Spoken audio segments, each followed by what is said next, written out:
Hello world.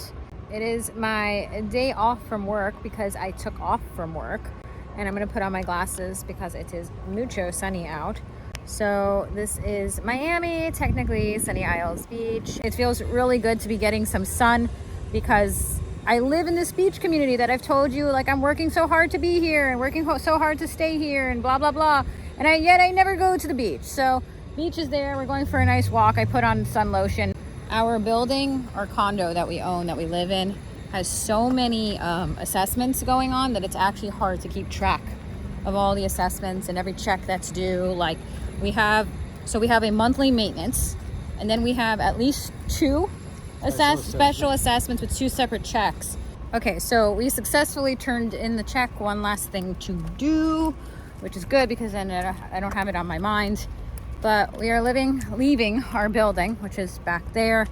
And this whole street has been built up by these rental complexes. So this is a building here, it's a rental. That's their garage. And that building is also part of this rental community. This is this cute little condo here that creepily, apparently they're trying to sell off to a developer. And I think, oh, get rid of your condo and rent. It's like, this is the rental, and it's going for like $3,400 a month for a one bedroom. After the assessments calm down at my building, my maintenance should be something around $1,100, no more than $1,200 a month. It's like the rental is going for $3,400 a month. And if ever you have communicated with some of these creepers that run these rental complexes, they are the creepiest people ever. And you can bet after you sign your lease, anything that goes wrong, they're going to tell you to go fly. So that's my explanation to that right there. So as I mentioned to you guys, I work as a substitute teacher, and I took a day off today because I needed some me time, okay? And my attitude to them, people will be like, oh my God, what if they don't have enough subs to work at the school today? And you're now taking all these days off. It's like, well, we now are governed by Kelly Education, and what's interesting is Kelly Education now says, do you need a degree to teach in a school and take care of all these students during the day as a sub? No. Do you need an associate's? No. Do you need 30 credits? No. Do you need any college experience or credit or class whatsoever? No. All the requirements. Do you even need a technical, real high school education? No. A GED is just fine.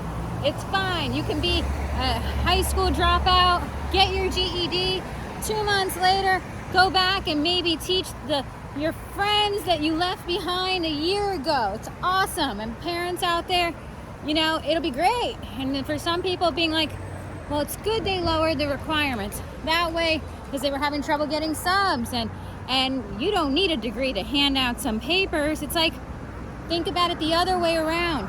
That's who's watching your student in school. A potential 18-year-old that dropped out of high school is going to take care of a kindergarten or first grade class. It'll be fine. It'll be super fine. I'm sure they totally have the maturity to handle all the requirements that go on, because we know it's just as simple as handing out some papers during the day. It's not like you have a million things happening a day that you have to deal with. Okay, so now we are at the great Starbucks. And I got myself a turkey pesto sandwich, a grande iced coffee, I can't talk, coffee to share with this individual. Say hello to the people. And this individual also has their own respective turkey sandwich. Thank you for your attention to this matter of turkey. So we had something to eat at Starbucks. Dada, say hello. Hello, everyone. Look at my drink. Okay. I'm enjoying my day off, and I've honestly scheduled many other days off, and will continue to do that. I mean, I think they're looking at me like I'm insane at the teaching job. Like, how could you be taking off, basically? I guess the proper answer actually is, the proper answer probably is, how could I not?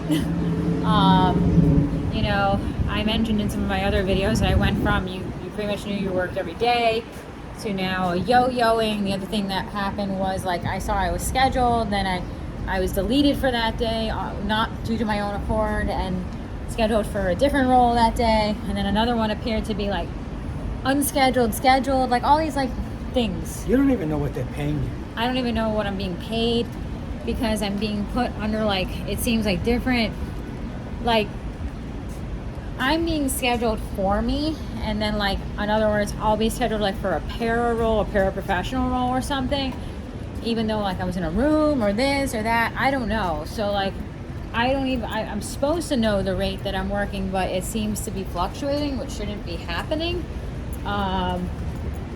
So I'm enjoying my day off, and I must give myself days off, or mental health days off. Otherwise, number one, I will fall down and have burnout.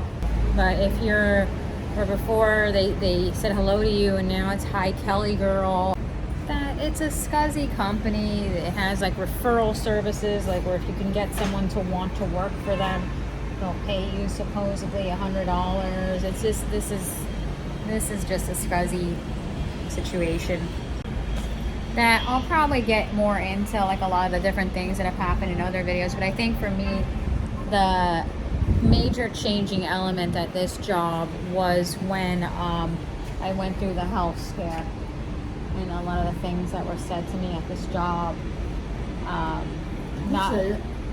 That I went through a health scare, as many of you know, probably 2 years ago now, and thank God I am okay, and it wasn't the C word. But when I went through the scare at the job, I went through obviously the biopsy and the hell that I went through for months not knowing. And at this job, I had a person who was at a higher level at the job, in this, which is a teaching environment, say to me, they said to me, it won't be so bad if you have cancer. That's what they said to me. They said it won't be so bad if you have cancer. Not only did they say that, but then they like nudged me with their arm, and they were like, how lucky are you? How lucky are you that you would have caught it early? Lucky you. And it was like one of the most cringe-worthy, extremely sad moments. And it was a moment where I could not even, in that moment, say anything back, because in that moment, you're so vulnerable and you don't know what's going to be. But it was just, then there was another person I remember that knew I had gone to the University of Miami for school, and there was a situation where it's actually very, very, very disturbing. There was a teacher at the school who inappropriately actually gave me a shove from behind, motioning me that she wanted me to talk to a parent at dismissal. And because we do like dismissal, and it's like, why are you shoving me towards a parent? I'm just a sub here. But she was like motioning me like she didn't want to deal with the parent, so she like gave me a shove from behind to tell me to talk to the parent. I didn't even speak the parent's language.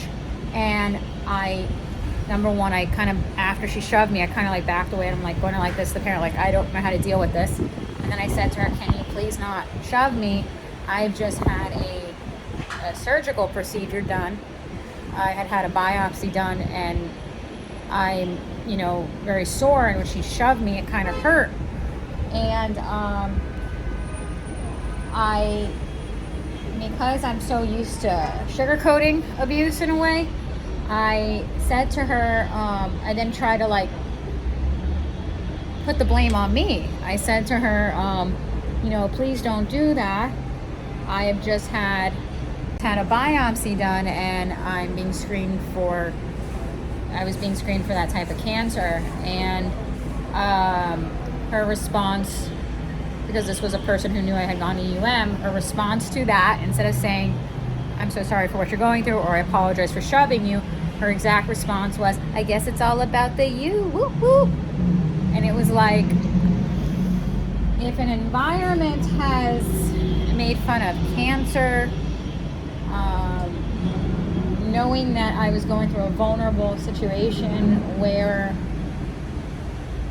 I'm even sugarcoating it in this video where essentially I was made fun of. But that was kind of the moment, and that was a while ago, that I realized I need to get away from this. I need to get away from this. I have no interest in working with you guys.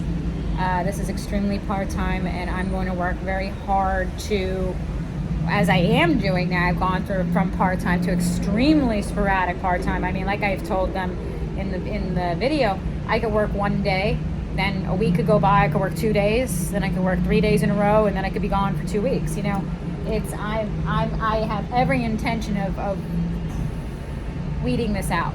Permanently. Yeah.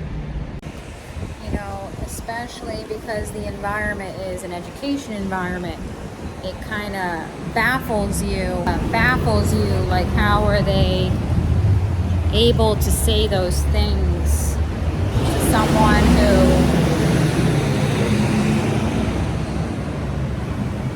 who was going through screenings for cancer? Like, how can you say those things to someone? And the main person who ended up saying it to me, from what we know, this person ended up theoretically losing their job. I think the technical word was they were sent to another location for work.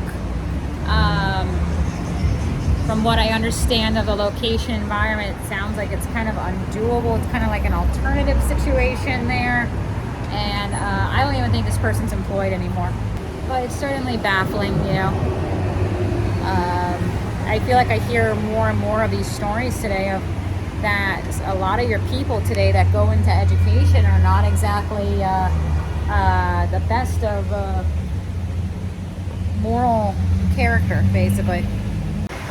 That when I start to actually talk about these things that have happened on my day off, in other words, you're stepping away from the abuse, you start to think about everything that's transpired, it's kind of baffling, honestly. You know, these things, you know, you don't say things like that to people. Even people who don't like you, in situations when they hear someone could be sick, they, you know, put on a fake smile and find some ounce of humanity in them to say, I hope you're okay, even if they don't like you, because you don't wish bad upon people. These are the people that are supposed to be nurturing your little kindergarten or first grader. So that's, I guess, like a baffling element to it, you know, when you really start to take off, you step away from the abuse. And I think a large amount of me is mentally stepping away from the abuse. And even though it's one day off, I know I'm off many days, number one, and number two, I've given up on that. Mentally, I'm like on a different wavelength. The teachers as well as Yeah. the administrators, they're approaching you with, how could you do this? How can the more they find out that I'm moving away from this, the more actually I find that they're getting irritable with me. Actually, yeah. Like, how could you do this to us? And what kind of actions it is? Yeah, and not want to be around us anymore. The average teacher, I think, today is extremely depressed in the field. It's very low pay. It's bad pay. It's not a healthy environment. You know, overworked, no support from admin, huge overcrowding, and with subbing we are treated pretty badly, and it's not something of imagination or you're being like, oh, you have a low ego or something like that. It's like, you know, told, oh, we'll tell your employer, or you tell the private company on you, calling you a Kelly girl in order to address you, making fun of cancer, and that was before. So these are not things that I'm imagining. I'm someone who's a pretty positive, grateful person.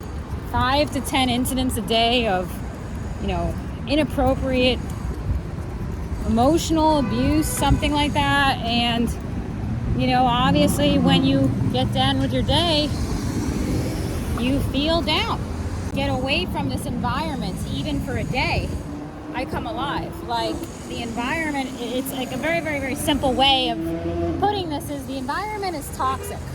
That's probably plain and simple. People would say, let's say it in one word. The environment is toxic. And that's a sad statement to make, since it's an environment of education. It's supposed to be inspiring your next, leaders of the world. It's toxic. And I feel better the minute I can get away from this. And I am working very hard to get away from it. I'm taking off many days as it is, and really working on myself and having faith that the universe has my back and how the dots will connect. I mean, there's these quotes I come across every once in a while. It's like, one of the scariest things or worst things you could do is be in the exact same position you were last year, a year later. That, in other words, you never experienced any growth. You were afraid of growth. You were afraid. You were afraid of change. So